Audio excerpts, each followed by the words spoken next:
자, 그럼 보세요. 다시 와서 보시면은 이제 배제 사유를 볼 거거든요. 배제 사유를 볼 건데 배제 사유 우리가 흔히 말하는 거래 가격 배제 사유라고 하는 그 관세법 30조 3항은 여기 이렇게 네 가지가 있습니다. 이렇게 네 가지가 있고 다음의 경우에 거래 가격 배제된다라는 식으로 말을 하고 있어요. 뭐 여기서는 일방법에 따라서 안 하고 31조 내 35조에 따라서 한다 뭐 이런 식으로 되어 있는데 어쨌든 간에 그렇게 되어 있고 우리가 많이 빼뜨리는 것 중에 하나가 그 경우에는 근거를 통지하고 의견을 제시할 수 있는 기회를 줘야 된다라는 말도 있거든요. 그래서 그런 내용. 그래서 이런 거를 이렇게 표시를 해놓고 계속 봐놔야 돼요. 왜냐하면 나중 되면 모르는 게 없어요. 여러분은 척척 뭐 학사라서 석사 있나요? 그래서 어쨌든 간에 모르는 게 없거든요. 모르는 게 없는데 쓰라 그러면은 까먹고 안 쓰는 게 상당히 많아요. 나중에 실제 모의고사 때 가서 보면은 뭐에 대해 쓰세요라고 했을 때 다 잘 써요. 다 잘 쓰는데 꼭 이렇게 한두 개씩 빼먹는 분들은 몰라서 안 쓰는 게 아니라 그거를 그 순간에 까먹어서 안 쓰는 거거든요. 까먹어서 안 쓰는다는 건 결국에 그 틀을 딱 안 잡았던 거니까 항상 틀을 딱 잡아놓고 여기에는 몇 항까지 있고 왜냐면 특히 뭐 법 같은 게 그래요. 딱 그 뭐에 대해 쓰라 그러면 그 조문에 있는 걸 다 쓰라는 거거든요. 1항부터 5항까지 쓰면은 목차가 5개가 만들어진다든가 아니면 그 문장이 5개가 나와야 되는데 그런 걸 한두 개씩 빼먹는다라는 거는 틀이 안 잡혀 있기 때문에 그런 거니까 이렇게 봐주시면 되고 배제 사유에서 첫 번째로 나와 있는 거는 해당 물품의 처분 또는 사용 제한이 없어야 된다라는 거죠. 그러니까 구매자랑 판매자 간에 물품을 거래를 했으면은 판매자가 아까 뭐 한다 했어요? 소유권을 이전한다고 했었죠. 소유권을 이전했으면은 그 소유권을 이전받은 구매자가 이걸 갖다가 버리든지 갖다가 뭐 10원에 사서 100원에 팔든 1000원에 팔든 아니면은 손해 보면서 9원에 팔든 상관없는 거잖아요. 맞죠?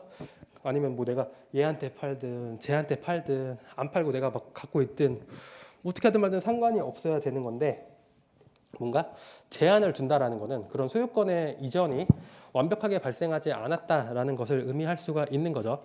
그럼 소유권을 이전받는 것에 대한 대가 반대급부로서 뭘 줘요? 돈을 주죠. 그럼 그 돈이 이 물품의 가치를 정확하게 반영하고 있지 않을 것이다 라는 생각을 우리가 할 수가 있겠죠.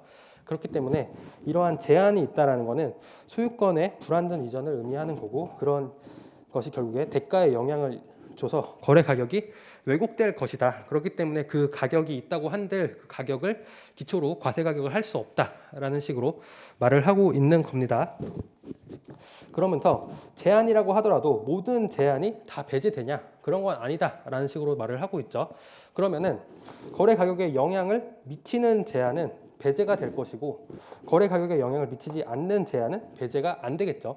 그럼 그거를 그냥 이렇게만 해놓으면은 사람들이 맨날 싸울 거 아니에요. 그러니까 좀 예시를 들면서 설명을 하고 있어요. 그래서 시행령에서 어떻게 두고 있냐면 영향을 미치는 제한으로서 용도 어떤 물품을 전자교, 전시, 자선, 교육용 등 특정 용도로만 사용하도록 하는 제한이 있다라고 하면은 이때는 그 제한으로 인해서 거래 가격이 영향을 받을 것이다라는 식으로 설명하고 있는 거고 특정 인에게만 판매 또는 임대하도록 하는 제한 역시 가격에 영향을 미치겠죠. 왜냐하면 내가 물품을 100원에 사왔어요.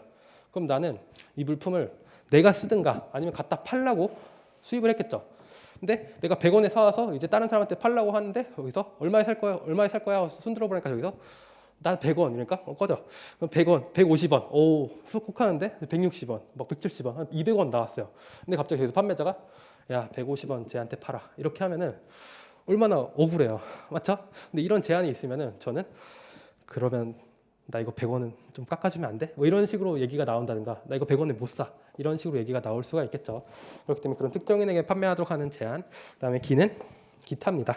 기타라고 생각하시면 되고 그다음에 어떤 제한이 있음에도 불구하고 영향을 미치지 않는 제한도 있거든요. 일단 첫 번째로는 어떤 우리나라의 법이나 법령이나 아니면 법에는 없지만 어떤 법에 따른 처분으로 인해서 발생한 제한 부과되거나 요구된 제한이 있을 수가 있겠죠.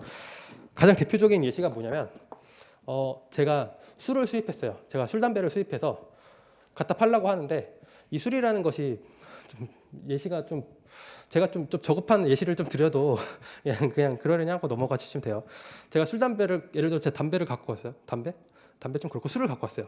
술을 갖고 와서 이 술이 하나에 뭐 10만 원짜리라고 해보세요. 10만 원짜리를 갖고 와서 어른한테 갖다 팔면은 매장에 갖다 놓고 팔면은 10만 원에 사가겠죠. 근데 제가 여기 뒷구멍에다가 매장을 잘 만든 다음에 미성년자 온리 이런 가게를 만들어요. 그 다음에 이거를 20만 원에 갖다 팔아요. 그러면은 미성년자인데 좀 덩치 좀 있고 이런 형들 와서는 저한테 20만 원에 사가겠죠. 그럼 저는 마진을 2배로 넘겨먹는 그런 사람이 될 수가 있는 거잖아요. 근데 갑자기 저기서 판매자가 저한테 이렇게 말하는 거예요. 너 이거 술 미성년자한테 팔면 안 돼? 이런 식으로 저한테 말을 해요. 그럼 저한테 이건 어떤 말이에요? 미성년자가 아닌 자한테만 판매하도록 하는 제안처럼 보이는 거죠.